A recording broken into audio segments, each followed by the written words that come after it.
Président de la transition, directeur de cabinet du Premier ministre, Monsieur le directeur général, excuse-moi, et ministre PDK, chers collègues et membres du gouvernement, Mesdames, Messieurs les membres du corps diplomatique, Mesdames, Messieurs les représentants des agences onusiennes,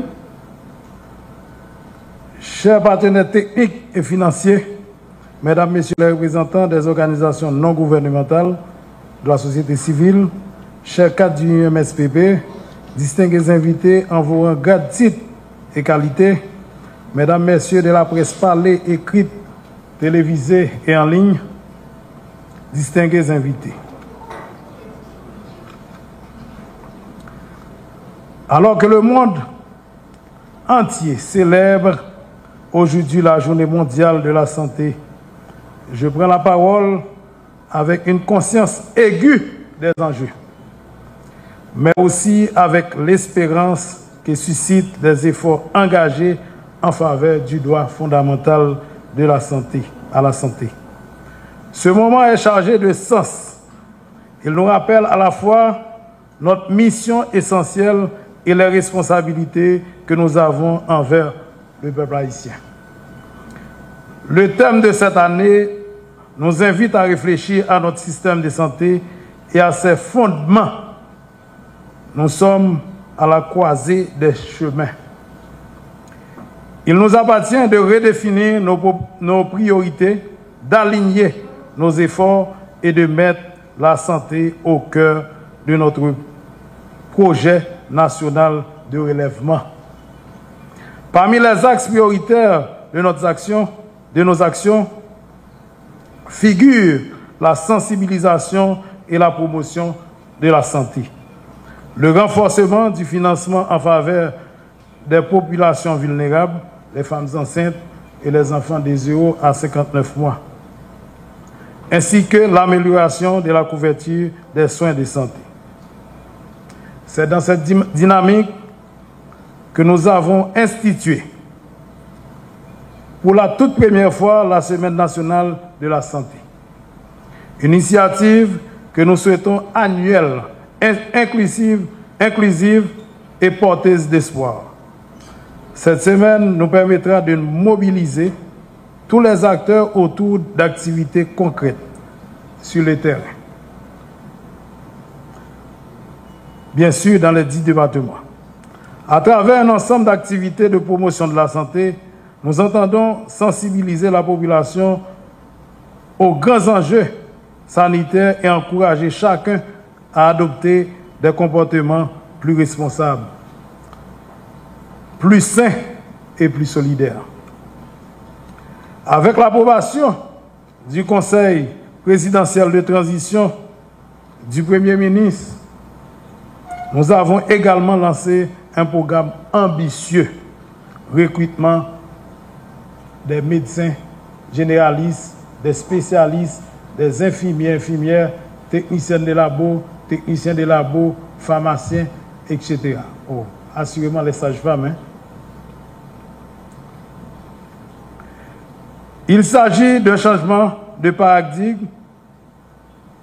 Nous voulons que le mérite, la compétence et l'éthique guident l'entrée dans notre système public de santé. Je tiens à exprimer ma gratitude au Conseil présidentiel de transition, le Premier ministre, ainsi qu'au gouvernement dont je fais partie, pour le soutien constant accordé au secteur de la santé, notamment à travers les activités de recrutement déjà engagées, ainsi que pour les initiatives similaires à venir. Je remercie également nos partenaires techniques et financiers qui, malgré les défis, ont maintenu les engagements à nos côtés. Grâce à leur appui, plusieurs structures sanitaires ont été rénovées ou reconstruites. Nous veillons à ce que les professionnels recrutés soient affectés prioritairement dans ces institutions. Aujourd'hui, nous honorons aussi la mémoire de Toussaint Louverture, mort un 7 avril en captivité. Il incarne cette soif de liberté, de dignité, de justice.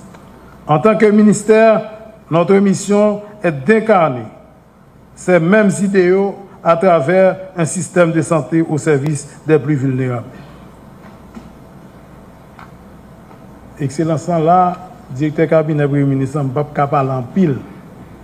Même de toujours dit, à travers toute intervention que je fais, chance pour moi, j'ai plein support, tout conseil là, tout gouvernement, pour nous avancer dans les affaires, relations non seulement bilatérales. Si nous bien regardons, nous avons un représentant ambassade américaine là. Moi, j'ai un représentant ambassade de la France à travers AFD. Moi, j'ai Cuba là, j'ai Taïwan, notre frère Guillaume. J'ai un paquet l'autre monde qui là. Ça, c'est bilatéral là. Si nous regardons depuis devant, nous regardons MSF là, Lima, j'ai tout partenaire, OPS, OMS, qui c'est l'agence onisienne, UNICEF, OPS à travers M. Bareneche, j'ai Guita, qui c'est UNICEF, j'ai moi là, qui est Onicida. Nous inspirons confiance, son excellence, pour supporter et pour comprendre que c'est l'État qui prend devant et puis il vient accompagner nous. Nous commençons par les résultats. Nous commençons à une perte de crédit sur la santé publique. Je dis à nous redoré là pour nous faire refaire confiance, pour investir, pas eux-mêmes seulement. Nous avons le Fonds mondial, nous avons la Banque mondiale, nous avons BID. Nous faisons face à face, nous comprenons moins besoin, mais c'est moi pour dire qui côté besoin. Mais vous supportez là-dedans. Et je connais un message à privé à tout conseiller président, la privé dans la primature, nous avons un gouvernement qui accompagne et Mme Pédika. Je pense que ça, il faut continuer à aller vers lui-même et je pense que le résultat l'a fait aussi bien que nous souhaitons. Mesdames, Messieurs, je vous invite à poursuivre ce combat avec ardeur. Un système de santé fort ne se construit pas en un jour, mais il commence avec une vision claire, un engagement sincère et des actes concrets. Ensemble, faisons de la santé un moteur de transformation sociale pour Haïti. Car nous avons la conviction qu'effectivement, santé nous, c'est l'avenir. Je vous souhaite bonne santé. Merci.